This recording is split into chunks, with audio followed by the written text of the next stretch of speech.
Rebirth of dangerous mafia queen episode 9। Aryan staff area से निकल जैसे ही ऑफिस के गेट पर आता है तो उसे रोड के साइड में मोना की कार और उसमें बैठा हुआ एक और बॉडीगार्ड दिखाई देता है, जिसे देखकर आर्यन वापस बिल्डिंग के अंदर आकर बोला, यार उस बॉडीगार्ड ने देख लिया तो वो बीबीजी को बता देगा, और अगर बीबीजी को पता चला तो मुझ पर बहुत गुस्सा करेगी। अब क्या करूंगा मैं और किसे जाऊं मैं यहां से।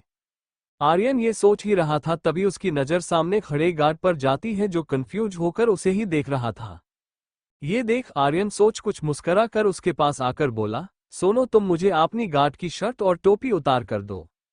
आर्यन की बात सुनकर वो गार्ड शॉक हो जाता है और अपने दोनों हाथ अपने सीने पर रखकर बोला, सॉरी सर लेकिन मैं उस तरह का आदमी नहीं, मेरे घर मेरी बीबी है, मेरी इज्जत लौट जाएगी तो मैं अपनी बीबी को क्या मुंह दिखाऊंगा। वो गार्ड रोनी सी शकल बनाकर आर्यन से बोला, जिसे सुनकर आर्यन शॉक हो जाता है, क्या इस गार्ड को वो उस तरह का आदमी देख रहा है। यही सोच आर्यन उसे घूर के देखकर बोला, चुप कर गधे, मुझे कोई शौक नहीं तेरे साथ वो सब करने का, भगवान की कृपा से मेरे पास मेरी बीबीजी है और तू अपने शर्ट निकाल और मेरी पहन ले शर्ट। आर्यन अपनी शर्ट के बटन खोलते हुए बोला। आर्यन की बात सुनकर वो गार्ड मुस्कुरा कर बोला, तो ऐसा बोलो ना, साफ ने मुझे डरा ही दिया था। इतना बोल अपनी गार्ड की वर्दी निकालने लगता है और फिर दोनों एक दूसरे शर्ट चेंज करके पहन लेते हैं। आर्यन उसके सिर से टोपी उतारकर उसे भी पहन लेता है। वो गार्ड बोला, वैसे सर आपने ऐसा क्यों किया। आर्यन गेट से बाहर जाते हुए बोला, अपने काम पर ध्यान दो भाई। वो गार्ड आर्यन को मुंह खोले जाते हुए देखता रह जाता है। एक मिनट, वो तो यहाँ खड़ा अपना काम ही कर रहा था, यह आए तो उनके पास उसे परेशान करने और ऊपर से बोल कर गए कि अपना काम कर। यही सोच वो गार्ड बुरा सा मुंह बना लेता है। आर्यन ऑफिस के मेन गेट के बाहर आता है तो उसे गार्ड की कपड़ों में कोई नहीं पहचान पा रहा था। वो गाड़ी में बैठा बॉडीगार्ड भी एक नजर आर्यन को देख उसे गार्ड समझकर इग्नोर कर देता है, जिसे देख आर्यन के चेहरे पर शैतानी मुस्कान आ जाती है। उसके दिमाग के आगे सभी फेल हैं। यही सोच आर्यन एक टैक्सी रुकवाकर टैक्सी ड्राइवर से बोला, भाई भीड़ नजर लेकर चलेंगे क्या। टैक्सी ड्राइवर आर्यन को ऊपर से नीचे देखकर बोला, भाई सिंगल हो क्या। आर्यन कंफ्यूज होकर ना में सिर हिला देता है, जिसे देख वो टैक्सी ड्राइवर बोला, तो क्यों उसे खूनी एरिया में जा रहे हो। अरे मरने का इतना ही शौक तो ट्रेन के नीचे आकर मर जाओ, कम से कम एक बार में ही काम खत्म हो जाएगा, लेकिन उस एरिया में गए तो पक्का बुरी मौत मरोगे। और अपने बीवी बच्चों के बारे में सोचो कि तुम्हारे मरने के बाद उनका क्या होगा। टैक्सी ड्राइवर की बात सुनकर आर्यन शॉक होकर बोला, क्या बोल रहे हो यार, मैंने तुमसे जाने की बोला था, तुम भी जाना तो मत जाओ, लेकिन इसी बातें मत करो, मेरी बीबी जी मुझसे बहुत प्यार करती है, मेरे लिए वो किसी को मार भी सकती है, अगर मुझे कुछ हुआ तो शायद वो भीड़ नगर नहीं शामशान घाट बन जाएगा अगले दिन, इसलिए उनके लिए ऐसा मत बोल। अब शौक में जाने की बारी टैक्सी ड्राइवर की थी। वो आर्यन की बात सुनकर उसका मुंह खोले उसे देखता रह जाता है। क्या ये लड़का पागल है, मतलब वो उसकी जान की चिंता कर रहा था और यह अपनी बीवी का डर बता रहा है कि वो पूरे एरिया को राख बना देगी। इतनी पावर है किसी में कि उस बस्ती में आग भी लगा सके क्या। टैक्सी ड्राइवर को शौक देख आर्यन हाथ हिलाकर बोला, यार तू रहने दे, तू अभी से डरा हुआ लग रहा है, वैसे भी मेरी बीबी जी का डर है ही ऐसा कि कोई उन्हें देखकर डर के मारे मर जाए, तो फिर यह भीड़ नगर क्या चीज है, इसलिए मैंने उन्हें नहीं बताया है। आर्यन बोले जा रहा था और वो टैक्सी ड्राइवर हैरानी से उसे देख रहा था। ये खुद क्या चीज है यार, मतलब उसको पता सभी मर्द अपनी औरत से डरते हैं, लेकिन ये पहला मर्द है जो खुद भी डरता है और बोल रहा है उससे सभी डरो क्योंकि उसका गुस्सा बहुत बुरा है।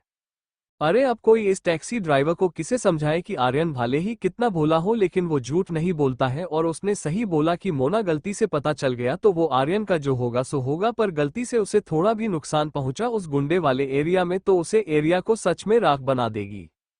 टैक्सी ड्राइवर अपनी सोच से बाहर आकर आर्यन से बोला, चल भाई छोड़ अपना काम, तेरे को तेरी मंजिल तक पहुंचाना बस, बाकी वो मंजिल मौत की भी क्यों ना, अपन को इससे क्या फर्क पड़ता है। टैक्सी ड्राइवर की बात सुनकर आर्यन टैक्सी में बैठकर बोला, अच्छी बात है भाई, और मैं भी कोशिश करूंगा मुझे चोट नहीं पूछे ताकि वो एरिया सेफ रहे। आर्यन की बात उस टैक्सी ड्राइवर के दिमाग को हिला रही थी, इसे खुद की चिंता होनी चाहिए और ये उनकी चिंता कर रहा है बताओ। वो टैक्सी ड्राइवर फिर गहरी सांस लेकर टैक्सी चालू करके उसे भीड़ नजर तरफ ले जाने लगता है। आर्यन उस टैक्सी ड्राइवर को देखकर बोला, अच्छा भाई किया आप शादीशुदा हो। वो टैक्सी ड्राइवर हाँ मैं सिर हिलाकर बोला, जी भाई। आर्यन बोला, अच्छा तो क्या तुम्हारी बीवी भी खतरनाक टाइप की है। टैक्सी ड्राइवर ना में सिर हिलाकर बोला, नहीं भाई अपनी बीवी तो बहुत सीधी है। आर्यन हाँ मैं सिर हिलाकर बोला, अच्छा मेरी तरह। आर्यन की बात सुनकर टैक्सी ड्राइवर गहरी सांस लेकर खुद को शांत करता है। उसे इस लड़के की बातों को दिमाग के अंदर लेना ही नहीं है और वो बस हल्का सा मुस्कुराकर हाँ में सिर हिला देता है। आर्यन फिर कुछ सोचकर बोला, भाई वैसे क्या उस एरिया में सभी लोग छोटे मोटे गुंडे जिसे हैं? आर्यन की बात सुनकर टैक्सी ड्राइवर बोला, जी सर, उस एरिया बच्चे से लेकर बूढ़े व्यक्ति तक के गुंडे मिलेंगे। उस गार्ड की बात सुनकर आर्यन हाँ में सिर हिलाकर सोचने लगता है। दूसरी तरफ क्वीन के विला में मोना हॉल में सोफे पर बैठ थी और उसके सामने वाली सोफे पर माफिया गर्ल अपने लैपटॉप लेकर बैठी थी जिसमें वो सभी कैमरों में रिकॉर्डिंग चेक कर रही। सुबह से कभी देर देखने के बाद उसे कुछ पता नहीं चल रहा था। मोना जो माफिया गर्ल को ही देख रही थी वो गहरी सांस लेकर बोली, छोड़ो, रूम में कहीं होगी, मिल जाएंगी बाद में। मोना की बात सुनकर माफिया गर्ल हाँ में सिर हिला लैपटॉप बंद करने वाली होती है, तभी उसे कुछ देखता है। एक कैमरे में कुछ देख वो शॉक हो जाती है। माफिया गर्ल उस वीडियो को लैपटॉप की पूरी स्क्रीन पर उसे वीडियो को प्ले करके उसे देखने लगती है और फिर हैरानी से अपने मुंह पर हाथ रखकर बोली, ओए तेरी यह क्या था? इतना बोल फिर उस रिकॉर्डिंग को प्ले करती है। मोना जो ये सोच रही थी कि कहाँ गई उसकी बंदूक जिसके बिना उसका मन नहीं लग रही था, क्योंकि वो गन उसके बाबा की दी गई थी उसे, जिसने उसका बहुत साथ दिया, वो भी उसके पास रखती थी ज्यादा समय। लेकिन माफिया गर्ल की शौक भरी आवाज सुनकर मोना अपने सोच से बाहर आकर उसे कंफ्यूज होकर देखकर बोली, क्या हुआ? मोना की बात सुनकर माफिया गर्ल अपने शौक से बाहर आकर मोना के आगे आकर बोली, क्वीन ये देखो, अपने इनोसेंट सीईओ हबी की शैतानी हरकत देखो, इसने आपकी बंदूक चोरी की। माफिया गर्ल की बात सुनकर और मोना उस वीडियो को देखती है तो उसमें दिखाई देता है कि आर्यन रूम से बाहर आते हुए मोना की बंदूक को अपने कमर के पीछे छुपा रहा था। ये देख मोना की आंखें खुली की खुली रह जाती हैं। मोना के चेहरे के भाव देखकर माफिया गर्ल बोली, क्वीन सच में ये लड़का जैसा आपके सामने देखता है वैसे है नहीं, बल्कि पूरा शैतान है, देखिए आपकी बंदूक को चोरी करके ले गया। माफिया गर्ल अपना सिर पकड़कर बोली, जिसे सुनकर मोना के चेहरे के भाव चेंज होने लगते हैं। दूसरी तरफ क्वीन के विला में मोना हॉल में सोफे पर बैठ थी और उसके सामने वाली सोफे पर माफिया गर्ल अपने लैपटॉप लेकर बैठी थी जिसमें वो सभी कैमरों में रिकॉर्डिंग चेक कर रही। सुबह से कभी देर देखने के बाद उसे कुछ पता नहीं चल रहा था। मोना जो माफिया गर्ल को ही देख रही थी वो गहरी सांस लेकर बोली, छोड़ो, रूम में कहीं होगी, मिल जाएंगी बाद में। मोना की बात सुनकर माफिया गर्ल हाँ में सिर हिला लैपटॉप बंद करने वाली होती है, तभी उसे कुछ देखता है। एक कैमरे में कुछ देख वो शॉक हो जाती है। माफिया गर्ल उस वीडियो को लैपटॉप की पूरी स्क्रीन पर उसे वीडियो को प्ले करके उसे देखने लगती है और फिर हैरानी से अपने मुंह पर हाथ रखकर बोली, ओए तेरी यह क्या था? इतना बोल फिर उस रिकॉर्डिंग को प्ले करती है। मोना जो ये सोच रही थी कि कहाँ गई उसकी बंदूक जिसके बिना उसका मन नहीं लग रही था, क्योंकि वो गन उसके बाबा की दी गई थी उसे, जिसने उसका बहुत साथ दिया, वो भी उसके पास रखती थी ज्यादा समय। लेकिन माफिया गर्ल की शौक भरी आवाज सुनकर मोना अपने सोच से बाहर आकर उसे कंफ्यूज होकर देखकर बोली, क्या हुआ?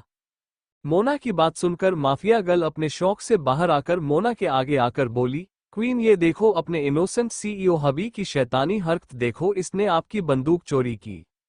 माफिया गर्ल की बात सुनकर और मोना उस वीडियो को देखती है तो उसमें दिखाई देता है कि आर्यन रूम से बाहर आते हुए मोना की बंदूक को अपने कमर के पीछे छुपा रहा था। ये देख मोना की आंखें खुली की खुली रह जाती हैं। मोना के चेहरे के भाव देखकर माफिया गर्ल बोली, क्वीन सच में ये लड़का जैसा आपके सामने देखता है वैसे है नहीं, बल्कि पूरा शैतान है, देखिए आपकी बंदूक को चोरी करके ले गया। माफिया गर्ल अपना सिर पकड़कर बोली, जिसे सुनकर मोना के चेहरे के भाव चेंज होने लगते हैं। अब आगे मोना को देख माफिया गर्ल बोली, क्वीन आर्यन सिर ने क्यों किया होगा ऐसा, उन्हें किसी का खून थोड़ी करना है, वो तो ऑफिस में करते हैं। माफिया गर्ल अपने अंदर से उठ रही हंस को कंट्रोल कर बोल रही थी, लेकिन मोना का चेहरे पर थोड़ा गुस्से वाले भाव आ रहे थे। आर्यन ने क्यों बिना बताए बंदूक ले गया, उसे चिंता थी आर्यन की, वो उससे खुद को ही चोट ना पूछा ले। यही सोच मोना अपने पैंट की पॉकेट से फोन निकालकर इसमें आर्यन का नाम निकालकर उसे कॉल कर देती है। माफिया गर्ल मोना के चेहरे पर आर्यन की चिंता देख पा रही थी। आर्यन जो टैक्सी में था वो अपने फोन की बजने की आवाज सुनकर उसे पेंट की पॉकेट से निकालकर देखता है तो बीबीजी का फोन आता देखकर आर्यन शॉक होकर बोला, ये मुझे इस समय क्यों कॉल कर रही है? क्या इन्हें बंदूक के बारे में पता चल गया कि मैंने उनको बंदूक चोरी की थी? जिसे सोचकर आर्यन की हिम्मत ही नहीं हो रही थी कॉल रिसीव करने की। ये देख टैक्सी ड्राइवर बोला, सर आपकी शक्ल देखकर लग रहा है कि जरूर आपकी बीबीजी का कॉल आ रहा है। आर्यन कंफ्यूज होकर बोला, आपको कैसे पता चला कि यह मेरी बीवी जी का कॉल है? आर्यन का मासूम भरा सवाल सुनकर टैक्सी ड्राइवर हंसते बोला, सर आपकी शकल देखकर, क्योंकि मर्द की ऐसी शकल सिर्फ उसकी बीवी ही कर सकती है। आर्यन हाँ में सिर देता है। अभी तक 2-3 बार मोना का लगातार मोना का कॉल आ रहा था, लेकिन उसकी हिम्मत नहीं हो रही थी कॉल रिसीव करने की। लेकिन बार बार कॉल आने से आर्यन गुस्से में फोन को ही बंद करके बोला, सॉरी बीबी जी, लेकिन मैं आपको बाद में सब कुछ बताऊंगा, तब तक के लिए मुझे माफ करें। आर्यन गहरी सांस लेकर बोला और अपने फोन को वापस पैंट की पॉकेट में रख कर लेता है। दूसरी तरफ मोना बार बार कॉल रही थी गुस्से में, और उसके सामने खड़ी माफिया गर्ल बस देखे जा रही थी और वो गुस्सा ने कर भी क्या सकती थी। और जैसे ही आर्यन का नंबर बंद बताता है तो मोना का मुंह खुला का खुला रह जाता है।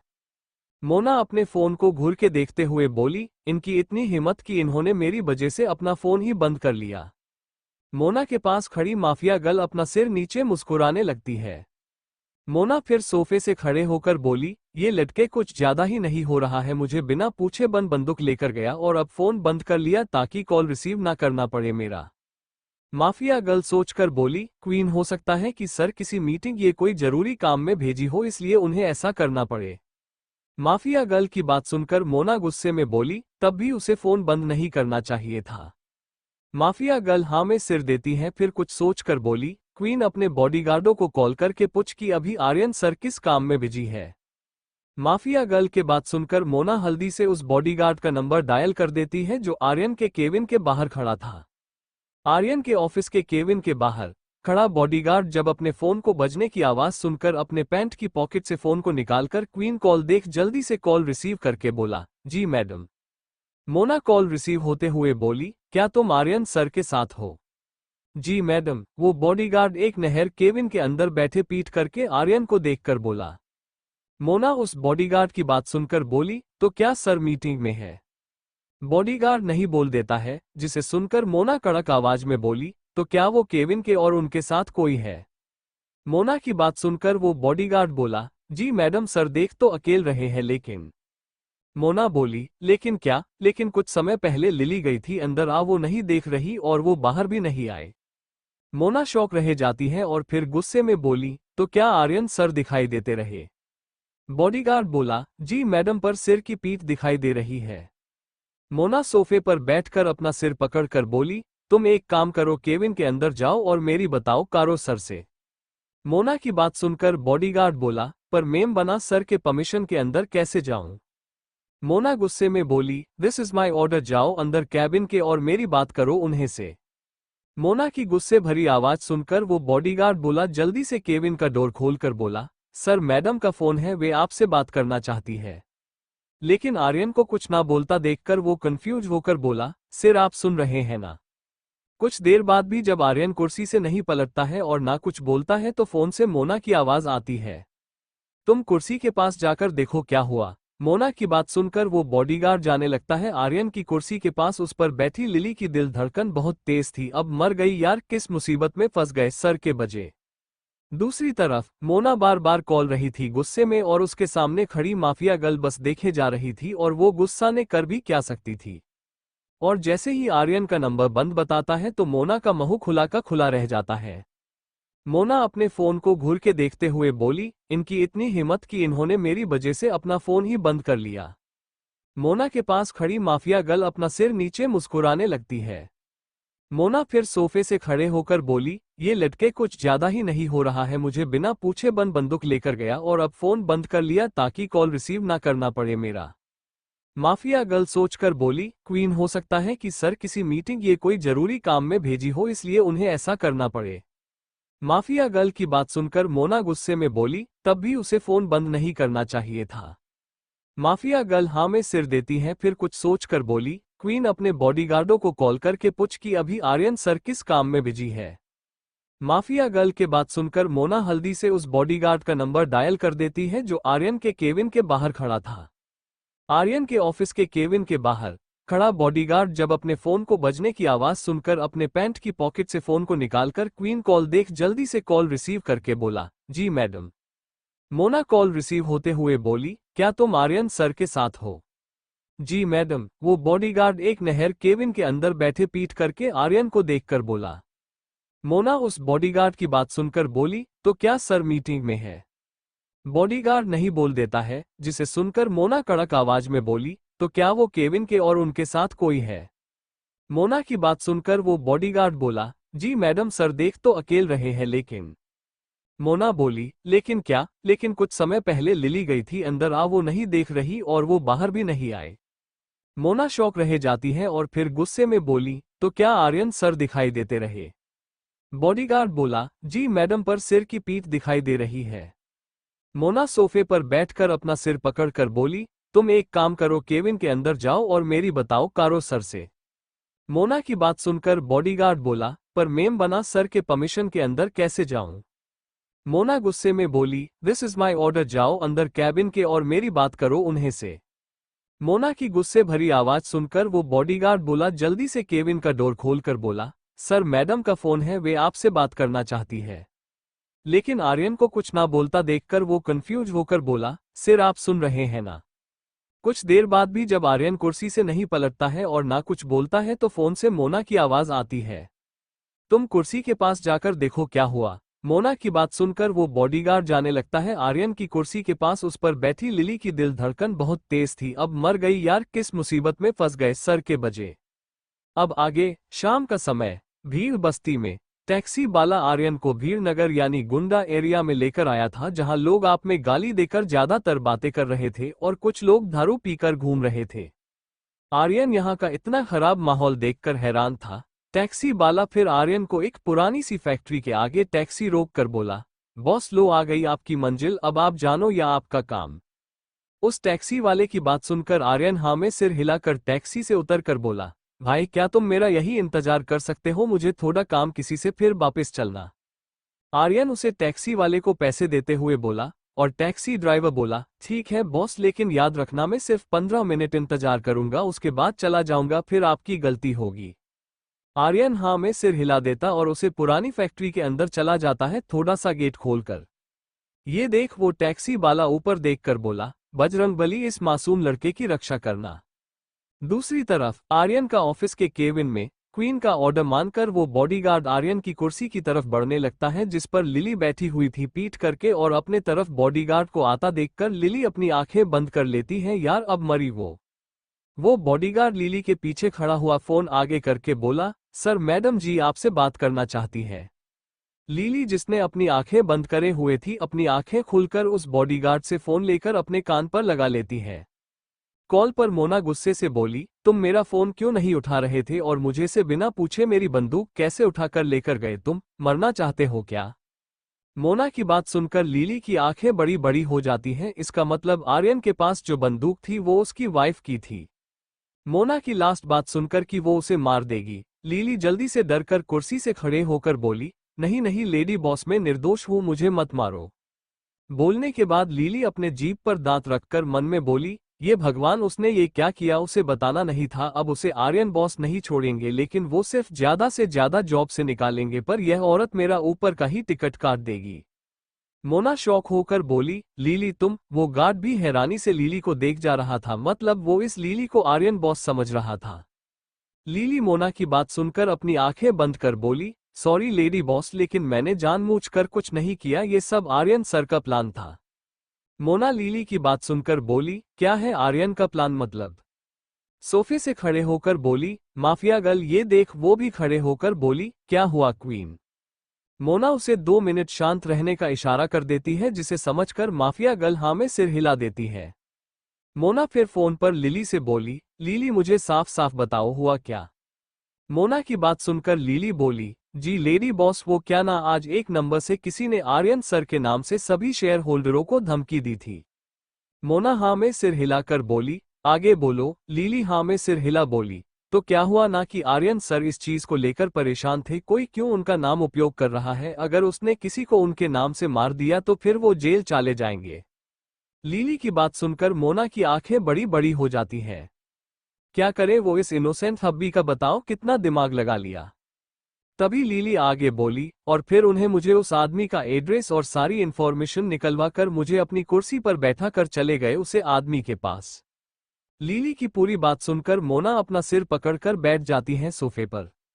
ये भगवान, उसके नसीब में क्यों यह आदमी लिखा था? क्या जरूरत थी उस तक जाने की? और क्या वो उससे बात नहीं कर सकता था? और तो और उसका कॉल ही रिसीव नहीं किया साहब ने। माफिया गर्ल मोना को ऐसा करता देखकर बोली, क्या हुआ क्वीन, आप अपना सिर पकड़कर क्यों बैठ गई? माफिया गर्ल की बात सुनकर मोना चिढ़ते हुए बोली, रो रही हूं अपनी किस्मत पर, और क्या? मोना की बात सुनकर माफिया गर्ल कंफ्यूज होकर बोली, मतलब क्वीन आप ऐसा क्यों बोल रही है? आपको सब कुछ तो दे दिया ऊपर वाले ने, इतना पैसा, दौलत, पावर और इतना अच्छा पति भी। माफिया गर्ल की बात सुनकर मोना गुस्से से बोली, हाँ दिया, सब कुछ दिया, पति भी दिया, लेकिन मैं पति में भेजा ही नहीं दिया। माफिया गर्ल मोना की बात सुनकर अपने सिर के बाल खुजते हुए बोली, मतलब क्वीन किसी भेजा और किसे भेजा नहीं दिया? मोना माफिया गर्ल की बात सुनकर बोली, अरे भेजा तो भेजा, लेकिन भेजा नहीं भेजा मेरे पति को। मोना अपने दिमाग की तरफ इशारा करके बोली। माफिया गर्ल मोना की बात सुनकर पहले तो कंफ्यूज हो जाती है, लेकिन फिर मोना की बात सुनकर एकदम से उसकी हंसी छोड़ जाती है। माफिया गर्ल हंसते हुए बोली, माफ करना क्वीन, लेकिन मुझसे हंसी कंट्रोल नहीं हो रही है, भेजा क्यों नहीं भेजा सर को? मोना बुरा सा मुंह बनाकर बोली, मैंने सही बोला, देखो अब जिसे आदमी ने उसकी मदद की हमारे कहने पर, वो उसके पास पूछा गया उससे ये पूछने की उसने उसका नाम क्यों लिया धमकी में। मोना की बात सुनकर माफिया गर्ल की हंसी एकदम से रुक जाती है और वो हैरान होकर, क्या वे जीतू दादा से पास गए हैं? मोना अपना सिर पकड़कर फिर से सोफे पर बैठकर बोली, और नहीं तो ऐसा कौन करता है यार, ये लड़का मुझे परेशान कर देता। मोना की बात सुनकर माफिया गर्ल बोली, क्वीन वो बात तो ठीक है, लेकिन आर्यन सर जिस एरिया में गए हैं ना, वो बहुत खतरनाक है, वो भी इस समय वहां किसी का भी खून आसानी से हो जाता है। माफिया गर्ल की बात सुनकर मोना एकदम से सोफे से खड़े होकर बोली, तो फिर तुम उस जीतू दादा को कॉल करके बोलो कि मेरा ऑर्डर है कि आर्यन को कुछ नहीं होना चाहिए, वरना अच्छा नहीं होगा। मोना की बात सुनकर माफिया गर्ल हाँ में सिर हिला जीतू दादा को कॉल लगा देती है। इधर मोना लीली से कॉल पर बोली, लीली आर्यन कब का निकला वहां से? मोना की बात सुनकर लीली टाइम देखकर बोली, लेडी बॉस वो बॉस को निकले तो करीब 2 घंटे हो गए, अब तक वो पूछ भी गए होंगे। लीली की बात सुनकर मोना गुस्से में बोली, और तुम मुझे अब बता रही हो, वे तो है ही, इसे तुम में थोड़ा दिमाग है, तुमने उसके मुझे बताने की जगह वहां कुर्सी पर बैठकर नाटक कर रही थी आर्यन होने का। मोना की गुस्से भरी बात सुनकर लीली के आंखों में आंसू आ जाते हैं और फिर मोना को उसकी रोने की आवाज सुनाई देती है, जिसे सुनकर मोना अपना सिर पकड़कर बोली, ये भगवान, तुम भी मेरे आर्यन के साथ रहकर वैसी ही हो गई हो। तभी मोना के पास माफिया गर्ल आकर बोली, क्वीन वो जीतू दादा का कॉल लग नहीं रहा है। माफिया गर्ल की बात सुनकर मोना का और दिमाग खराब होने लगता है और लीली की रोने की आवाज सुनकर कॉल पर मोना गुस्से से बोली, यार तुम अपने सामने खड़े बॉडीगार्ड को फोन दो। मोना की बात सुनकर लीली रोते हुए ही फोन अपने सामने हैरान खड़े बॉडीगार्ड को देते हुए बोली, लो उन्हें आपसे बात करनी है। बॉडीगार्ड जो लीली को बच्चों की तरह रोते देख रहा था, शौक में लिली की बात सुनकर जल्दी से उसके हाथ से फोन लेकर उसे कान पर लगाकर बोला, जी मैडम। मोना माफिया गर्ल के साथ विला से बाहर जाते हुए बोली, तुम लोग कार से भीड़ नगर जाओ और मैं भी निकल रही हूँ, और मेरे पति पर नजर रखें करो अच्छे से, मैंने बोला था ना। मोना की बात सुनकर वो बॉडीगार्ड सॉरी बोलकर जल्दी से केबिन से बाहर चला जाता है, लिली को रोता छोड़कर, जो रोते हुए बोली, बॉस आप बुरे हो, आपके वजह से मुझे लेडी बॉस की डांट सुननी पड़ी। लिली रोते हुए कुर्सी पर बैठ जाती है। मोना भी अपना हेलीकॉप्टर में बैठकर जाने लगती है, लेकिन उसी समय उसमें कोई प्रॉब्लम आने से मोना पायलट पर गुस्सा होकर बाइक से जाने पहले रोड के रास्ते वो माफिया गर्ल से कहती है कि वो कार से आए कुछ आदमियों के साथ और बीच बीच में उसे कालू दादा को कॉल करती रहे। इसलिए मोना पहले बाइक से निकल जाती है भीड़ नगर के लिए और उसके पीछे माफिया गर्ल जाती है। भीड़ नगर पुरानी फैक्ट्री के अंदर आर्यन अंदर जाकर देखता है तो वो देखता है कि कुछ लोग आसपास खड़े थे और सामने कुर्सी पर एक आदमी बैठा हुआ था जिसके हाथ में बंदूक थी। उसके सामने एक 20 से 22 साल का लड़का अपने घुटनों के बल बैठा हुआ था, जो कि अच्छे अमीर परिवार से लग रहा था, और साइड में एक लड़की खड़ी डरी हुई जो शायद उसकी जीएफ थी।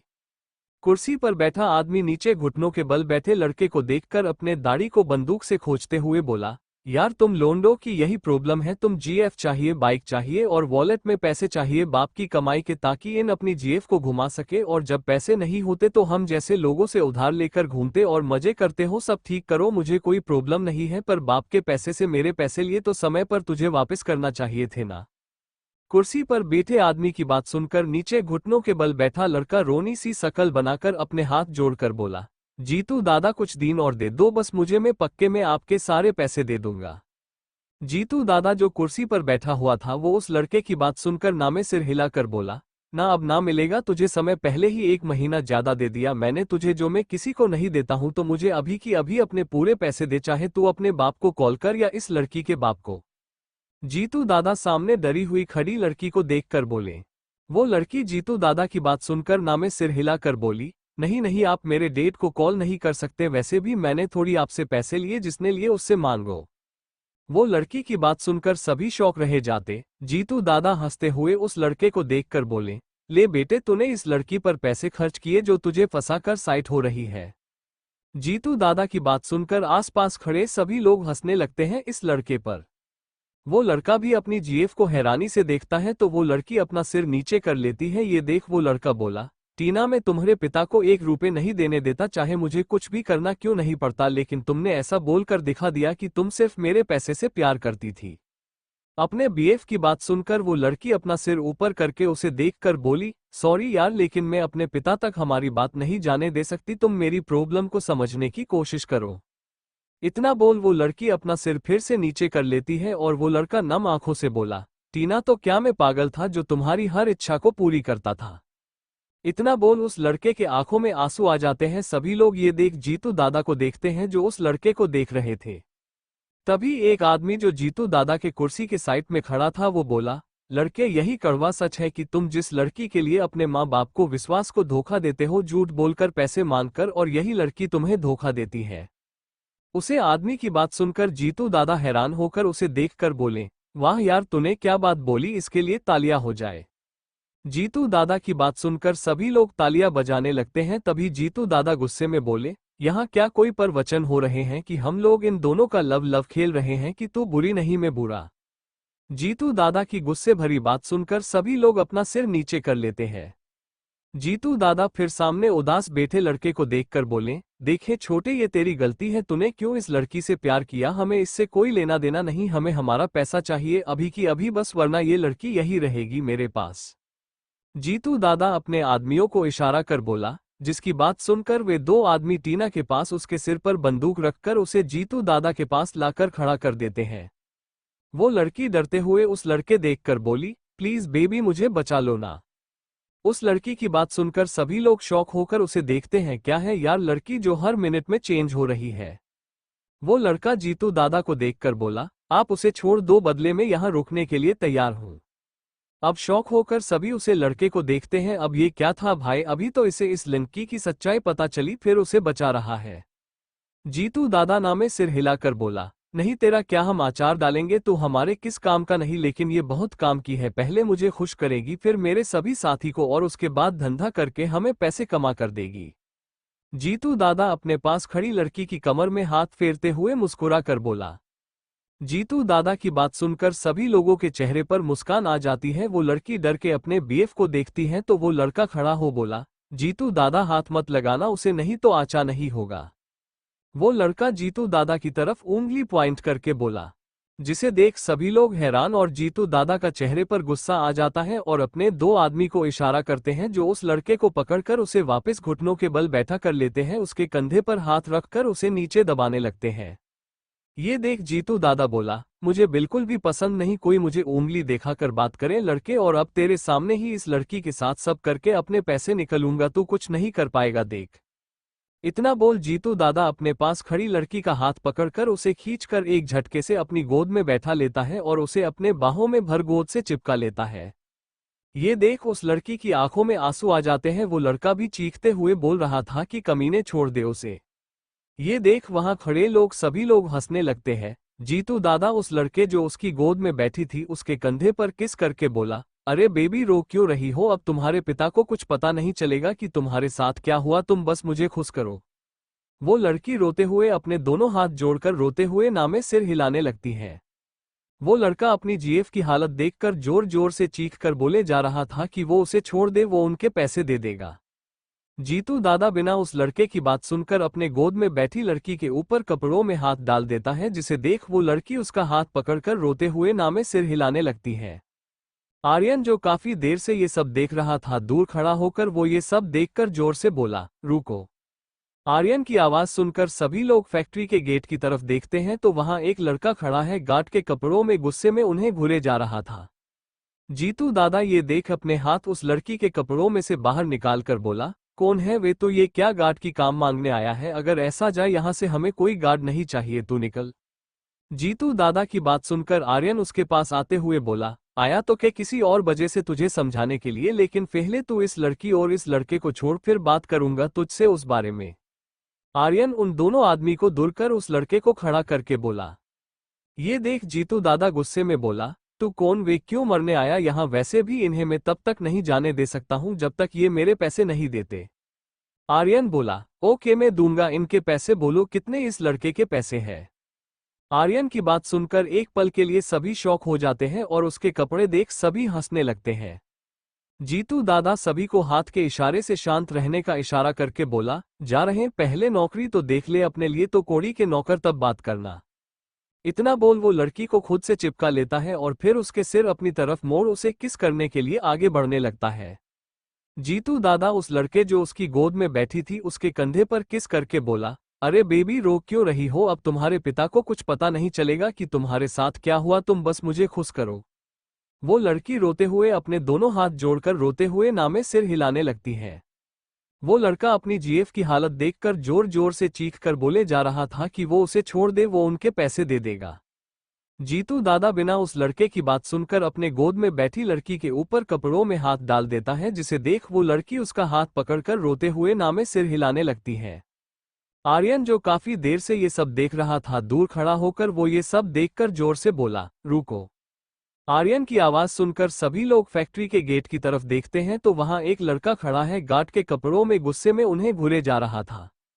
जीतू दादा ये देख अपने हाथ उस लड़की के कपड़ों में से बाहर निकाल कर बोला, कौन है वे? तो ये क्या गार्ड की काम मांगने आया है? अगर ऐसा जाए यहाँ से, हमें कोई गार्ड नहीं चाहिए, तू निकल। जीतू दादा की बात सुनकर आर्यन उसके पास आते हुए बोला, आया तो क्या किसी और वजह से तुझे समझाने के लिए, लेकिन पहले तू इस लड़की और इस लड़के को छोड़, फिर बात करूंगा तुझसे उस बारे में। आर्यन उन दोनों आदमी को दूर कर उस लड़के को खड़ा करके बोला। ये देख जीतू दादा गुस्से में बोला, तू कौन? वे क्यों मरने आया यहाँ? वैसे भी इन्हें मैं तब तक नहीं जाने दे सकता हूँ जब तक ये मेरे पैसे नहीं देते। आर्यन बोला, ओके मैं दूंगा इनके पैसे, बोलो कितने इस लड़के के पैसे हैं? आर्यन की बात सुनकर एक पल के लिए सभी शॉक हो जाते हैं और उसके कपड़े देख सभी हंसने लगते हैं। जीतू दादा सभी को हाथ के इशारे से शांत रहने का इशारा करके बोला, जा रहे हैं, पहले नौकरी तो देख ले अपने लिए, तो कोड़ी के नौकर तब बात करना। इतना बोल वो लड़की को खुद से चिपका लेता है और फिर उसके सिर अपनी तरफ मोड़ उसे किस करने के लिए आगे बढ़ने लगता है। अब आगे उस आदमी को ऐसा करता देख आर्यन जल्दी से अपनी कमर के पीछे से बंदूक निकालकर उसे जीतू दादा की तरफ पॉइंट करके बोला, छोड़ दे उसे वरना मैं गोली चला दूंगा, समझा क्या? आर्यन के हाथ में बंदूक देकर और उसकी बात सुनकर सभी लोग हैरान रह जाते हैं। जीतू दादा जो अपनी गोद में बैठी लड़की को किस करने जा ही रहा था कि वो सामने खड़े गार्ड के हाथ में बंदूक देखकर डरकर अपने हाथ दूर कर लेता है। ये देख वो लड़की जल्दी जीतू दादा की गोद से उतरकर भागकर रोते हुए उसे लड़के के गले लगकर बोली, सॉरी बेबी, पर मुझे यहाँ से लेकर चलो, अब कभी मैं ऐसा नहीं करूंगी, बस मुझे यहाँ से बचा कर ले चलो वरना ये गंदे लोग मुझे तुम्हारे लायक नहीं छोड़ेंगे। अपनी जीएफ टीना की बात सुनकर वो लड़का भी उसे अपने बाहों में भरकर बोला, ओके हम जा रहे हैं, अब तुम रोना बंद करो। इतना बोल वो उस लड़की से दूर होकर उसका हाथ पकड़कर आर्यन को देखता है जो अभी भी जीतू दादा पर बंदूक पॉइंट करके खड़ा था। वो उन दोनों को इशारे करके बोला कि वे लोग जाएं, वो सब संभाल लेगा। आर्यन का इशारा समझकर वे दोनों जाने लगते हैं गेट की तरफ। तभी लड़की रुककर पलटकर आर्यन को देखकर बोली, थैंक्स भाई, आप भी चलो। आर्यन उस लड़की की बात सुनकर मुस्करा कर बोला, तुम जाओ, मुझे इस गुंडे से कुछ बात करनी है, और हाँ एक बात, ये लड़का बहुत अच्छा है, उसका हाथ कभी नहीं छोड़ना, अगर मुझे दिल से भाई बोला हो तो। आर्यन की बात सुनकर वो लड़की टीना रोते हुए हाँ में सिर हिला देती है और उस लड़के का हाथ कसके पकड़ लेती है। ये देख वो लड़का आर्यन को थैंक्स बोलता है, जिसे सुनकर आर्यन बोला, थैंक्स नहीं, बस मेरी बहन का साथ कभी नहीं छोड़ना आज की तरह। आर्यन की बात सुनकर वो लड़का उसे लड़की को लेकर के जाने लगता है, लेकिन लड़की बार बार पलटकर आर्यन को देख रही थी। दोनों के जाने के बाद आर्यन मुस्कुराकर अपनी बंदूक नीचे करके बोला, सॉरी भाई लोगों, मेरा किसी को चोट पहुंचाने का इरादा नहीं है, मैं बस इन दोनों बच्चों को बचाने के लिए ये सब किया, बाकी हम में कोई दुश्मनी नहीं है। आर्यन की बात सुनकर सभी शौक रह जाते हैं। जीतू दादा गुस्से में बोला, अबे साले पागल है क्या, जब तुझ हमसे दुश्मनी नहीं है तो क्यों बीच में आकर उन्हें भागा दिया, अब हमारे पैसे क्या, वो तो गए ना। जीतू दादा गुस्से में अपना सिर पकड़कर बोला। आर्यन बोला, देखा तुमने, वो मेरी बहन है, उसे बचाना तो मेरा फर्ज था ना। जीतू दादा गुस्से से बोला, अच्छी बात, अब तू मार, इतना बोल वो अपने साथियों को इशारा करते हैं तो दो लोग जाकर आर्यन को पकड़ लेते हैं और उसके हाथ से बंदूक ले लेते हैं। और फिर जीतू दादा अपनी कुर्सी से खड़ा होकर आर्यन के सामने आकर उसके सिर पर अपनी बंदूक तान कर बोला, अब तेरा क्या होगा कालिया। जीतू दादा की बात सुनकर सभी लोग हंसने लगते हैं। तभी एक आदमी बोला, सरदार इसने आपका नमक खाया है। उसकी बात सुनकर जीतू दादा आर्यन को घूर के देखकर बोला, तो अब गोली खाएगा। तभी आर्यन बुरा सा मुंह बनाकर बोला, मुझे नहीं पसंद गोली, में बच्चा थोड़ी हूं जो 2 रुपए की गोली खाऊंगा। आर्यन की बात सुनकर सभी लोग हैरान हो जाते हैं। जीतू दादा बोला, अरे पागल, वो गोली नहीं, बंदूक की गोली की बात जो कर रहा था मैं, जिसे तू सीधा ऊपर जाएगा। जीतू दादा की बात सुनकर आर्यन बोला, अच्छा ऐसा क्या, लेकिन ऐसा करने की हिम्मत तुम्हें क्या इस दुनिया में किसी में नहीं है जो मुझे मार सके। आर्यन की बात सुनकर सभी कंफ्यूज हो जाते हैं। जीतू दादा बोले, और ऐसा क्यों, क्या तू अमर है। आर्यन ना में सिर हिलाकर बोला, अमर तो कोई नहीं होता, लेकिन मेरे पास मेरी बीवी जी जो मेरे लिए किसी भी हद तक चली जाती है, अगर किसी ने मुझे थोड़ी भी चोट पहुंचाई तो फिर कोई नहीं बचाएगा, समझे क्या भाई लोगों। आर्यन की बात सुनकर सभी हैरान, वो कंफ्यूज हो जाते हैं। एक आदमी हंसते हुए बोला, अबे तू सच में पागल है, हमें एक औरत की धमकी दे रहा है, औरत तो हमारे पैरों में होती है, तो फिर तेरी बीवी का क्या कर लेगी हमारा। उस आदमी की बात सुनकर सभी लोग हंसने लगते हैं। तभी एक और आदमी बोला, वैसे वो चाहे तो हमें बैट पर हरा सकती है। उसकी बात सुनकर सभी लोग और जोर जोर से हंसने लगती हैं, लेकिन आर्यन के चेहरे पर मुस्कान थी। यह बात जीतू दादा को अजीब लग रही थी और आर्यन को ऊपर से नीचे देखकर बोले, एक बात पता यार, तू मर्द ही है ना, मतलब तेरी बीवी के बारे में ऐसी बातें हो रही है और तू मुस्कुरा रहा है तो उसके पीछे खड़ा होता है। तुझे एक औरत होना चाहिए जो मर्द के सहारा लेती, कम से कम अच्छा तो लगता, लेकिन तूने एक औरत का सहारा लेकर मर्दों की जात को नीचे कर दिया। जीतू दादा की बात सुनकर एक आदमी बोलो, भाई आपने सही बोला, इस तो औरत के कपड़े पहनाकर रोडों पर हमें घुमाना चाहिए ताकि इसी गलती फिर कोई ना करे। उस आदमी से सभी लोग हंसने लगते हैं। आर्यन, जीतू दादा वो उस आदमी की बात सुनकर मुस्कुरा कर बोला, तुम खुद को मर्द बोलते हो जो लड़के को पकड़कर उसकी जीभ से जबरदस्ती कर रहे थे, लालत है इसी मर्द जात पर, और तुम किसी औरत को अपनी पैरों में बोल रहे हो जिसने तुम्हें 9 माह अपने पेट में रखकर दर्द सहा, उस औरत के बारे में इस शब्द बोलते हो। और हाँ हूँ मैं ऐसा मर्द जिसे गर्व है मुझे मेरी बीवी जी पर, जो अकेले ही तुम जैसे सभी को 2 मिनट में भगवान के पास पूछा सकती है। आर्यन की बात सुनकर सभी लोग उसे घुरे के देखते हैं। जीतू दादा फिर से अपनी बंदूक आर्यन के सिर पर तान कर बोला, अच्छी बात तो मर, क्योंकि तेरे जैसे मर्द की इस दुनिया को जरूरत नहीं। इतना बोल जैसे ही गोली चलाने वाला है तभी सभी के कानों में एक कड़क आवाज आती है, खबरदार अगर उस पर गोली चलाए तो, वरना यहां तुम सबकी लाशें नीचे पड़ी होगी। उस आवाज को सुनकर सभी लोग फैक्ट्री के गेट की तरफ देखते हैं, केवल आर्यन को छोड़कर, जो अपनी आंखें बंद करके अपनी जिभ को दांतों के बीच फंसाकर बोला, मर गया, ये कहां से आई गई, मैंने तो फोन भी अपना बंद कर लिया था। फिर कुछ सोचकर गुस्से से बोला, मैं इस लिली की बच्ची को नहीं छोड़ने वाला, कुछ देर और नहीं संभाल सकती थी, अब इन्हें कौन संभालेगा। जीतू दादा और उसके सभी साथी एक लड़की को कंफ्यूज होकर खड़ा देखते हैं जिसके चेहरे पर मास्क था। जीतू दादा मोना को देख बोला, अब तू कौन है वे, और क्यों ना मारूं मैं इसे, और क्या कर लेगी तू, अपन तो इस मारेगा ही। इतना बोल आर्यन के ऊपर बंदूक को तान देता है। तभी मोना उनके पास आते हुए बोली, मैंने कहा रुको वरना। जीतू दादा हंसते हुए बोला, वरना क्या कर लेगी लड़की तू। जीतू दादा की बात सुनकर एक आदमी हंसते हुए बोला, भाई आप भी ना क्या बात कर रहे हो, वो लड़की हमारे साथ सब कुछ कर सकती है। उस आदमी की बात सुनकर सभी लोग हंसने लगते हैं। जीतू दादा आर्यन को देखकर बोला, क्यों वे, तू तो नारी शक्ति के बारे में इतनी बड़ी बड़ी बातें कर रहा था, अब क्यों आंखें बंद कर खड़ा है, वो देख एक लड़की आई है तुझे बचाने के लिए, क्या यही तेरी बीवी जी है। आर्यन हाँ मैं सिर हिला देता है आंखें खोलकर, और फिर रोनी सी शकल बनाकर बोला, भाई प्लीज मुझे बचा लो, बहुत बुरा मरेगी मुझे वो। इतना बोल आर्यन जल्दी से जीतू दादा के पीछे छुप जाता है।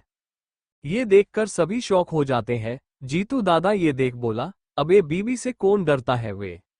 जीतू दादा सामने आकर खड़ी मास्क वाली लड़की को देखकर बोला, जीतू दादा की बात सुनकर आर्यन पीछे छुपे ही बोला, तुम लोगों क्या पता साला बीबी क्या चीज होती है, कभी शादी तो की नहीं तुमने।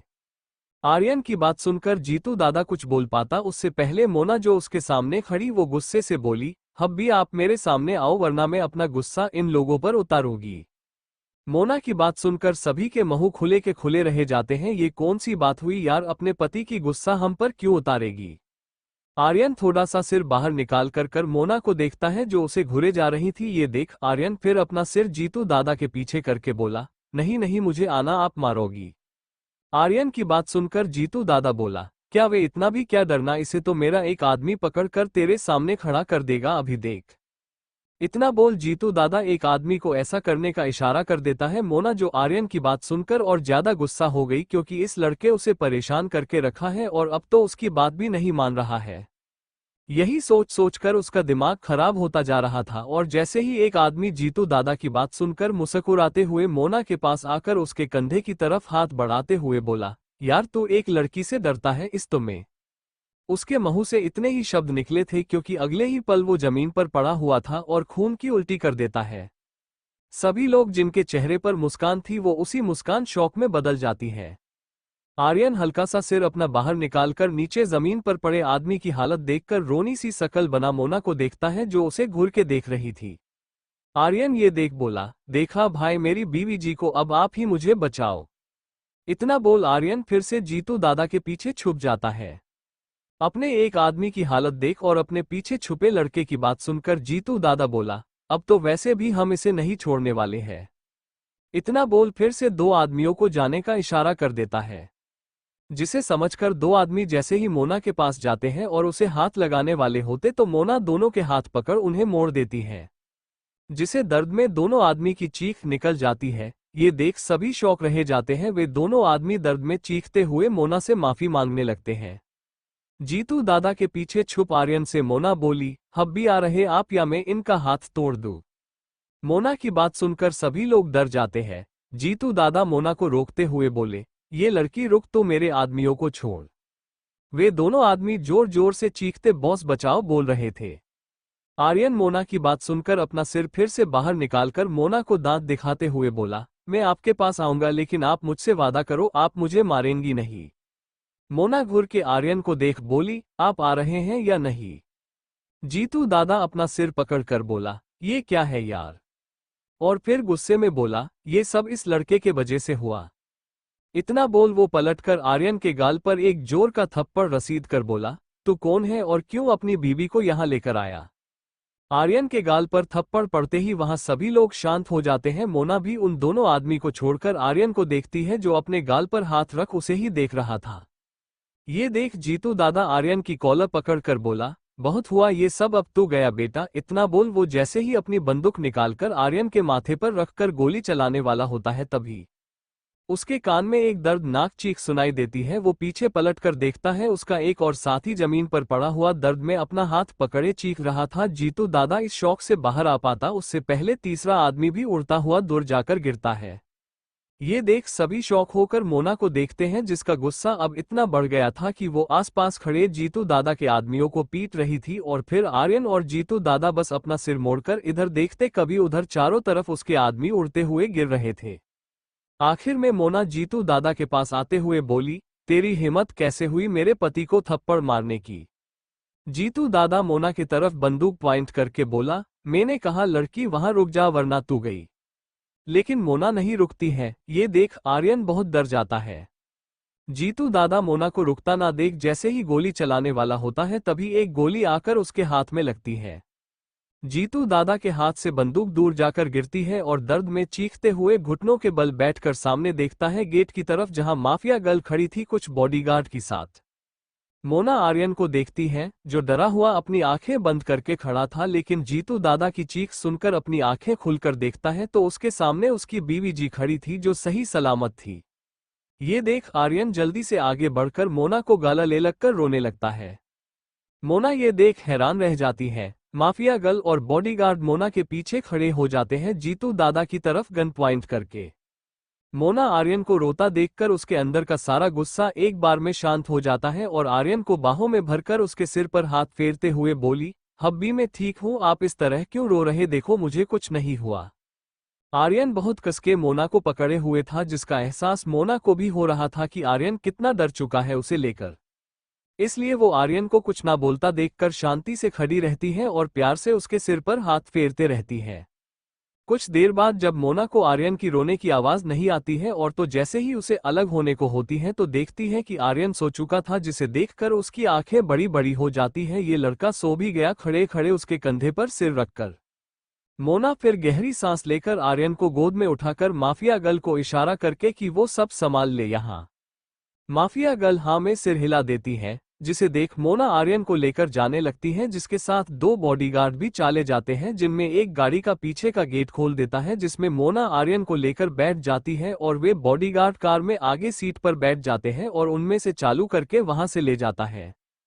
पूजा और रोहित का घर। पुलिस की जीप आकर घर के आगे रुकती है, जिसमें से आगे सीट पर बैठा समीर जल्दी से उतरकर जीप के पीछे जाकर देखता है कि पूजा जीप से उतरकर रोहित का हाथ पकड़कर नीचे उतर रही थी आराम से, क्योंकि डॉक्टर बोला था हॉस्पिटल से आते समय अभी रोहित की चोटें सही से भरी नहीं है, इसलिए इसका अच्छे से ध्यान रखा जाए। पूजा रोहित का एक हाथ पकड़कर और दूसरा हाथ उसके पीठ पर हल्के से रख हुए थी। ये देख समीर रोहित के मदद के लिए अपना हाथ आगे बढ़ाता है ताकि उसका दूसरा हाथ पकड़ सके। तभी रोहित उसे उस हाथ के इशारे से दूर रहने का इशारा करता है, जिसे देख समीर का हाथ वहीं रुक जाता है और वो एक नज़र पूजा को देखता है, तो पूजा जो ये देखकर समीर को आंखों के इशारे से दूर रहने का इशारा करती है कि अब उससे ना बोले। समीर पूजा का इशारा समझ बस हल्का सा मुस्कुरा देता है ऊपर से, लेकिन अंदर से उसका मन कर रहा था कि वो इस रोहित के बच्चे को यही मारे, बहुत ज्यादा ही हो रहा है इसका, लेकिन समीर ऐसा कुछ बोल तो नहीं सकता है पूजा के आगे, इसलिए बस मुस्करा रहा था। पूजा रोहित को एक हाथ पकड़े ही दूसरे हाथ से घर का बाहर का मेन गेट को खोलकर रोहित को अंदर ले जाते हुए पलटकर समीर को देख उसे भी अंदर आने का इशारा करती है। समीर जो जाने की सोच रहा था, दुखी होकर वो पूजा का इशारा समझकर मुस्करा कर उनके पीछे चला जाता है। पूजा घर का गेट बंद देख बोली, ये बंद क्यों पतिदेव, जब हम आपको लेकर गए थे तब ये खोला था, बल्कि वो भी गेट खुला था जिसे हमने अभी खोला। पूजा एक नज़र पीछे बड़े गेट को देखकर बोली। पूजा की बात सुनकर सभी सोच में पड़ जाते हैं। रोहित बोला, आपको ध्यान नहीं होगा पूजा जी, क्या पता आप लगा कर गई हो। रोहित की बात सुनकर पूजा सोचते हुए जैसे ही गेट खोलने को होती है तभी अंदर से दरवाजा खुल जाता है। ये देख सभी हैरान हो जाते हैं और फिर तीनों शॉक होते हैं, क्योंकि सामने एक लड़की साड़ी पहने अपने हाथ में आरती की थाली लेकर खड़ी थी और मुस्कुराकर उन तीनों को ही देखे जा रही थी। रोहित और पूजा एक साथ बोले, मोहिनी तुम। रोहित को तो विश्वास नहीं हो रहा था कि यह वो क्या देख रहा है, और हैरान तो समीर भी लग रहा था कि मोहिनी यहाँ कैसे। पूजा मोहिनी को देख गुस्से में बोली, तुम मेरे घर पर क्या कर रही हो, निकलो यहाँ से। पूजा की बात सुनकर मोहिनी बुरा सा मुंह बनाकर बीच में खड़े रोहित की आरती उतरते हुए बोली, देख नहीं रहा क्या मेम साहब, अपन तेरे पति की आरती उतार रही हैं जो मौत के मुंह से वापस आया है। और फिर रोहित के माथे से रोरी और चावल लगाकर साइड होते हुए बोली, वेलकम बैक रोहित साहब। पूजा जिसके हाथों की मुट्ठी कस चुकी थी वो रोहित और समीर के साथ घर के अंदर देखती है, जिनका ध्यान अभी केवल मोहिनी पर था। घर को अच्छी तरह सजाया गया था गुब्बारे से और उनके आगे गुलाब के फूल पड़े हुए थे। घर के अंदर आने के लिए सामने बेडरूम के ऊपर लिखा था, वेलकम बैक रोहित। ये सब देख तीनों हैरान थे। रोहित फिर मोहिनी को देखकर बोला, मोहिनी यह सब की क्या जरूरत थी। रोहित की बात सुनकर पूजा और समीर भी मोहिनी को देखते हैं, जो उदास सा चेहरा बनाकर अपना सिर नीचे करके बोली, रोहित मैं जानती मैंने बहुत गलती की है अपनी लाइफ में, लेकिन मैंने कभी तुम्हें चोट पूछने का नहीं सोचा था, विश्वास करो मुझ पर, इसलिए ये सब माफी मांगने के लिए है। और क्या तुम मुझे माफ कर अपने घर में एक छोटी सी जगह रहने के लिए दोगे। मैं तुमसे वादा करती हूँ कि मैं कभी तुम्हें परेशान नहीं करूंगी, बल्कि तुम्हारी और पूजा मैडम की सेवा करूंगी। प्लीज एक मौका दे दो मुझे अपने गलतियां सुधारने के लिए। मोहिनी नम आंखों से रोहित को देखकर बोली। मोहिनी का नाटक देख और उसकी बात सुनकर पूजा की हाथों की मुट्ठी कस जाती है और उसके चेहरे पर गुस्से वाले भाव आ जाते हैं, और जैसे ही उसे जाने को बोलने वाली थी तभी रोहित जो मोना की बातें और यह सब देख खुश था, वो मुस्करा कर हाँ में सिर हिलाकर बोला, ओके जरूर, क्यों नहीं, तुम मेरी एक अच्छी दोस्त हो मोहिनी, यह तुम भूल गई थी मैं नहीं, इसलिए मैं तुम एक चांस और देता हूँ। इतना बोल रोहित पूजा का हाथ छोड़ धीरे से फूलों पर पैर रख मुस्करा कर अंदर जाने लगता है।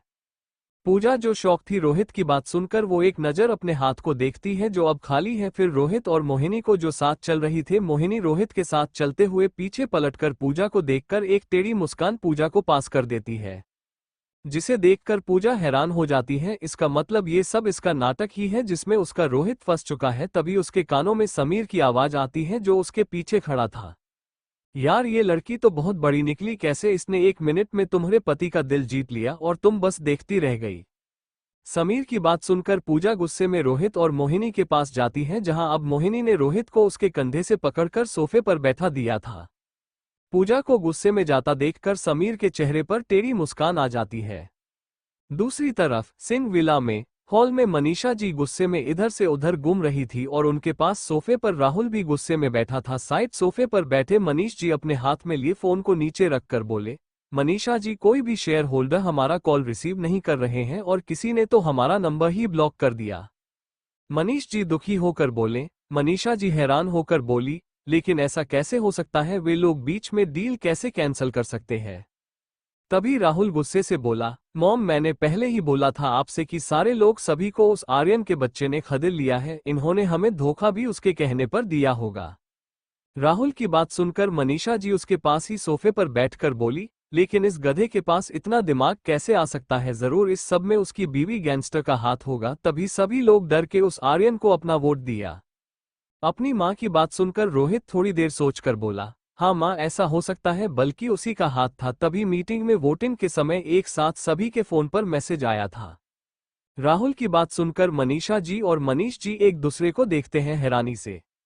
राहुल आगे बोला, इसका मतलब इस बार फिर से हमें उस लड़की ने हरा दिया अपने एक ही बार से।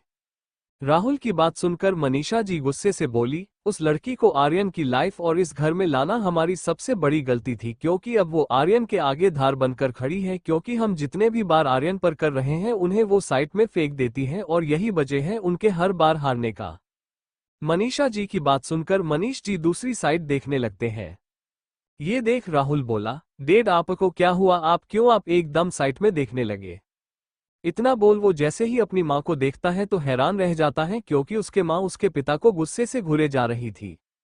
ये देख राहुल और ज्यादा कंफ्यूज होकर बोला, मॉम आप डेड को इसे क्यों देख रही हो, जैसे कि डेड ने कोई बड़ा कांड किया हो। राहुल की बात सुनकर मनीष जी अपने दांत दिखाते हुए बोले, कुछ नहीं राहुल बेटा, वो मां बस। लेकिन वे आगे कुछ बोल पाते उससे पहले मनीषा जी उन्हें घूर के देख ही बोली, कुछ नहीं बेटे, तेरे बाप का ही सबसे बड़ा हाथ उस लड़की को इस घर और आर्यन के लाइफ में लाने के लिए, क्योंकि मैंने इनसे बोला कि यह कोई छोटी गुंडी लड़की को पकड़ कर लाना जो आर्यन को आराम से मार सके, लेकिन इन्होंने क्या किया, उस बड़ी गैंगस्टर लड़की को पकड़कर हमारे सिर पर लाकर बैठा दी। अपनी मां की बात सुनकर राहुल शौक होकर अपने पिता को देखकर बोला, क्या ये सच है डैड। मनीष जी उसे फिर से दांत दिखाकर हाँ में सिर हिला देते हैं। ये देख राहुल अपना सिर पकड़ लेता है। मनीषा जी गुस्से से बोली, दांत मत दिखाओ वरना गुस्से में सारे तोड़ दूंगी, समझे क्या। मनीषा जी की बात सुनकर मनीष जी बुरा सा मुंह बनाकर बोले, लेकिन मैंने क्या किया आप मुझे बताएगी क्या। अरे मुझे उस समय और कोई लड़की नहीं मिली, और एक तो मैं इतनी खूबसूरत और खतरनाक लड़की लेकर आया, तुमने बोला उससे ज्यादा ही है वो। मनीष जी की बात सुनकर मनीषा जी उन्हें उंगली दिखाकर बोली, खबरदार अगर मुझे पर इल्जाम लगाया, और ज्यादा नहीं बहुत ज्यादा वाली है तुम्हारी बहू, जिसका सामना करना मेरे भी बस की बात नहीं है। मनीषा जी की बात सुनकर मनीष जी बोले, अरे ऐसा कैसे हो सकता कि कोई बाहर की लड़की मेरी खतरनाक बीवी को हरा सके। मनीष जी की बात सुनकर मनीषा जी का गुस्सा और बढ़ जाता है और वो जैसे ही कुछ बोलने वाली होती है तभी राहुल जो अपना सिर पकड़ हुए बैठा था वो चिढ़ते हुए बोला, चुप रहो यार तुम लोग, मेरा दिमाग वैसे भी बहुत खराब हो रहा है। उस 2 कौड़ी की लड़की ने मेरे प्लान में अपना हाथ डालकर अच्छा नहीं किया, मैं उसे अब और बुरी सजा दूंगा। तभी तीनों के कानों में एक कड़क आवाज आती है, हाथ नहीं राहुल बल्कि पूरी की पूरी में थी, और रही बात तुम्हारी इन खोखली धमकी जिससे कोई बच्चा भी ना डरे तो मैं क्या डरूंगी। उस जानी पहचानी आवाज को सुनकर तीनों शौक होकर घर के मेन गेट की तरफ देखते हैं, जहां मोना खड़ी थी आर्यन को गोद में लेकर, और उसके पीछे 2 काले कपड़े पहने आदमी भी खड़े थे अपने हाथ में बंदूक लेकर, और मोना उन्हें ही घूरे जा रही थी। मोना पहले आर्यन को अपने विला लेकर जाने वाली थी, लेकिन फिर यह सोच इससे आर्यन को ऑफिस आने में प्रॉब्लम होती है दूर होने की वजह से, और यहाँ रहने से आर्यन के वे दोनों एक दूसरे से दूर होते हैं, तो सबका एक ही इलाज था कि सिंह विला ही आ जाए करे, रात को दिन में अपने विला जाकर क्वीन का सारा काम संभाल ले। यही वजह थी मोना ने कार को सिंह विला लेकर आई थी, पर यहाँ तो ये तीनों मिलकर उसे धमकी और गाली दे रहे हैं। मोना यही सोचकर तीनों को घूरे जा रही थी। ये देख तीनों सोफे से खड़े हो जाते हैं। मोना फिर दोनों बॉडीगार्ड के साथ अंदर आकर आर्यन को थोड़े देर के लिए सोफे पर लिटाकर उसके माथे पर किस करके पलटकर पास के सोफे पर बैठकर बोली, हाँ तो बोलो क्या बात कर रहे थे आप लोग मेरे बारे में। वे दोनों बॉडीगार्ड भी मोना के सोफे के पीछे खड़े हो जाते हैं, जिनके हाथ में बंदूक देखकर तीनों डर के एक ही जगह शांति से खड़े हो जाते हैं। मनीषा जी मुस्कुरा कर बोली, नहीं तो बहू तुम गलत समझ रही हो, हम तो बस तुम्हारी तारीफ कर रहे थे।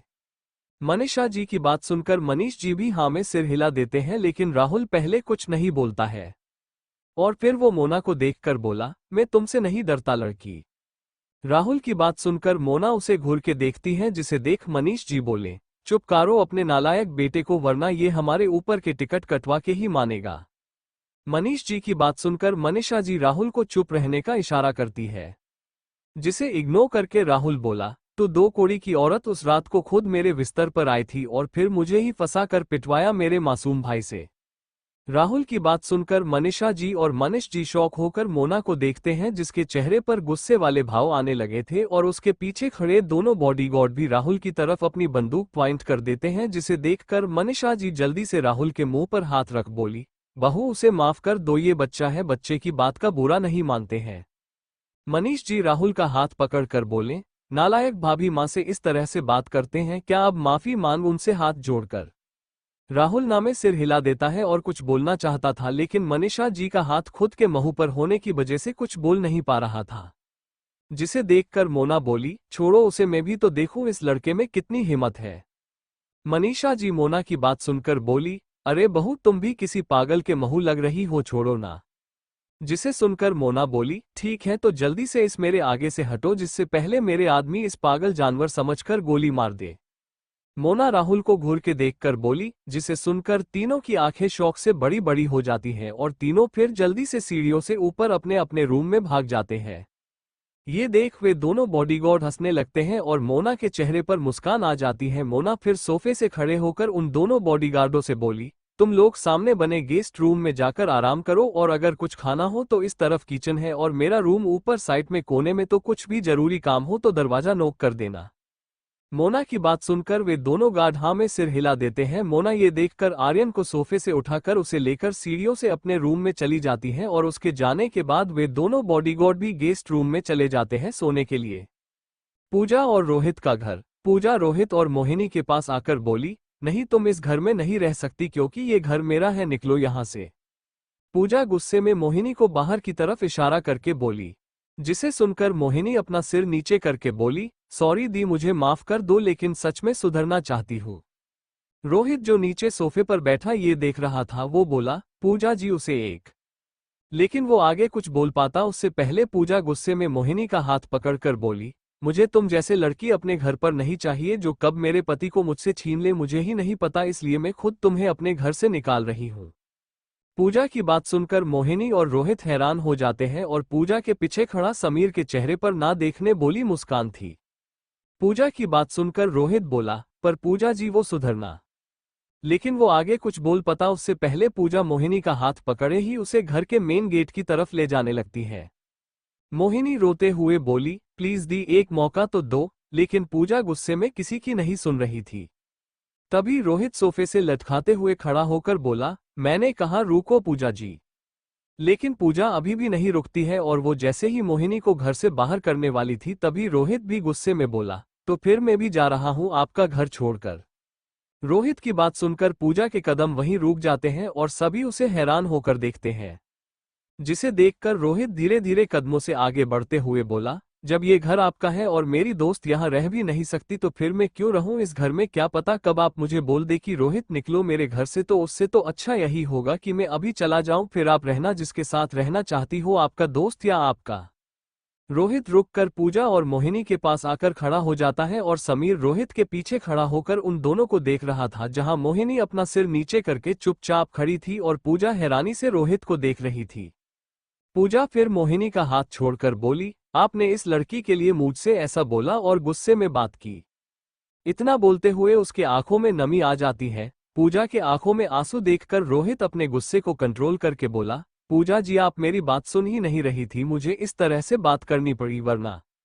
रोहित इससे आगे कुछ भी बोल पाता उससे पहले पूजा रोहित को हाथ दिखाकर शांत रहने का इशारा करके बोली, आपने कभी मुझसे इस तरह बात नहीं की और कभी मेरे किसी फैसले पर सवाल नहीं उठाया, लेकिन आज ये लड़की जो आपकी एक्स गर्लफ्रेंड जिसके साथ आप शायद सो भी चुके हो और जिसके लिए चाहते हो कि इसमें अपने घर में रहने दूं ताकि आप फिर से मेरे पीठ पीछे मेरे बिस्तर पर इसके साथ मजे कर सकें।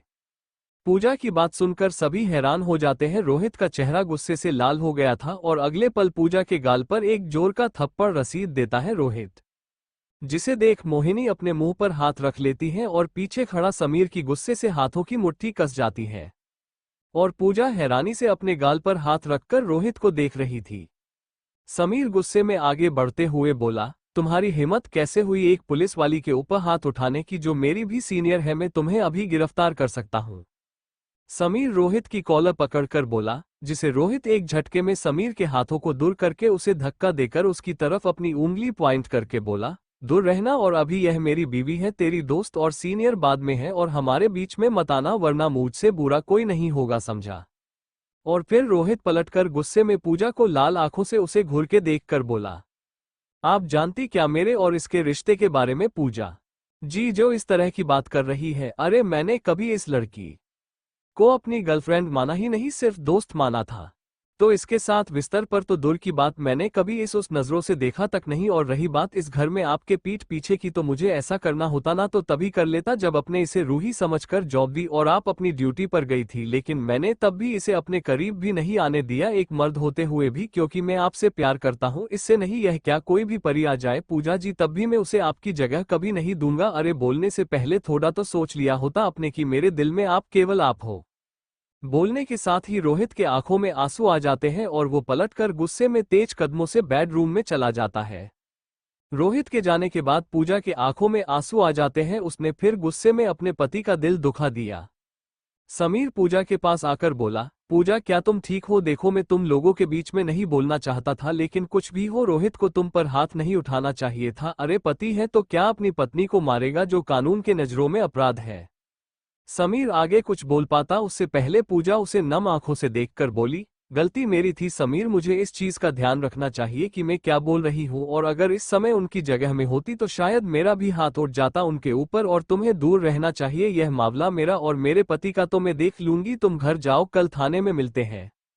पूजा की बात सुनकर समीर हैरान हो जाता है कि पूजा उससे ऐसा भी बोल सकती है, लेकिन फिर हाँ में सिर हिलाकर जाने लगता है। घर से बाहर पूजा समीर को जाते हुए देखकर अपने आंखों से आंसू साफ कर रही थी, तभी उसके कानों में उसके साइड में खड़ी उसकी तरफ पीट करके मोहिनी की जोर से चीखने की आवाज आती है, जिसे सुनकर पूजा जल्दी से पीछे पलटकर उसे देखकर बोली, क्या हुआ, तुम इसे क्यों चीखी?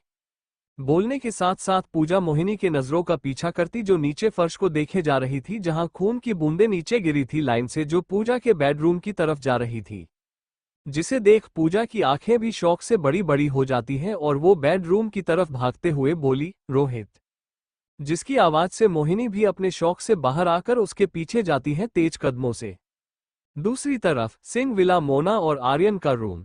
मोना आर्यन को गोद में लाकर बेड पर लिटाकर गहरी सांस लेकर बोली, हब्बी आप क्या हो यार, क्यों परेशान करते हो मुझे, और जब भी मैं आपके ऊपर गुस्सा करने जा रही होती हूँ तभी आप ऐसा कुछ करते हो जिससे मेरा सारा गुस्सा 2 मिनट में दूर हो जाता है और फिर से आप पर प्यार आने लगता है।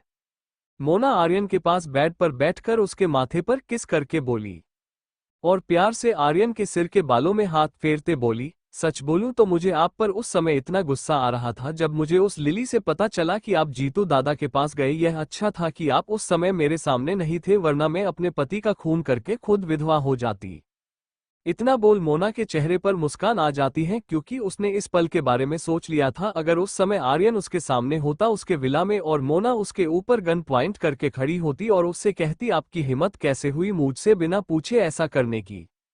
तब आर्यन डरते हुए मोना के आगे हाथ जोड़कर अपने घुटनों के बल बैठकर बोलता, प्लीज बीबी जी मुझे माफ कर दो, मैंने आपका नमक खाया है। मोना हंसते हुए आर्यन के कंधे पर एक पैर रखकर और अपनी बंदूक को उसके सिर पर पॉइंट करके बोली, तो अब आप गोली भी खाओ।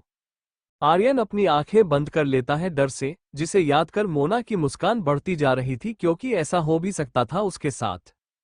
तभी मोना आर्यन के चेहरे को देख शॉक हो जाती और जो अपनी आंखें खुलकर उसे देख रहा था मुस्कुराते हुए, इसका मतलब ये लड़का सोया ही नहीं और उसे फिर से पागल बना दिया। यही सोच मोना घूर के आर्यन को देखती है। अपनी बीवी जी द्वारा खुद को घूरे जाने पर आर्यन अपने दांत दिखा देता है, जिसे देख मोना आर्यन के गाल पर धीरे से थप्पड़ रसीद कर बोली, यह क्या सीख गए आप दांत दिखाना, इससे मेरा गुस्सा और बढ़ जाता है। आर्यन मोना के ऐसा करने से अपने गाल पर हाथ रख शौक से उसे देखकर बोला, अपने मुझे मारा बीबी जी। मोना हाँ में सिर हिलाकर बोली, हाँ मारा और धीरे से मारा, पर आप उसे समय मेरे सामने होते जब मेरा गुस्सा आसमान छू रहा था तो शायद आप जिंदा ही नहीं बचते।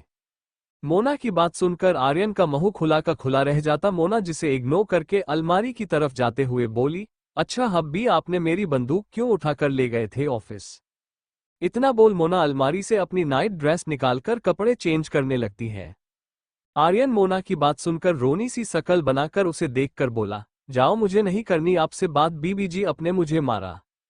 मोना जो नाइट ड्रेस पहनकर अपने कपड़ों को अलमारी में रख रही थी वो आर्यन की बात सुनकर पलटकर उसे देखती है, जो अब तकिया को गाले लगाकर सोने का नाटक कर रहा था।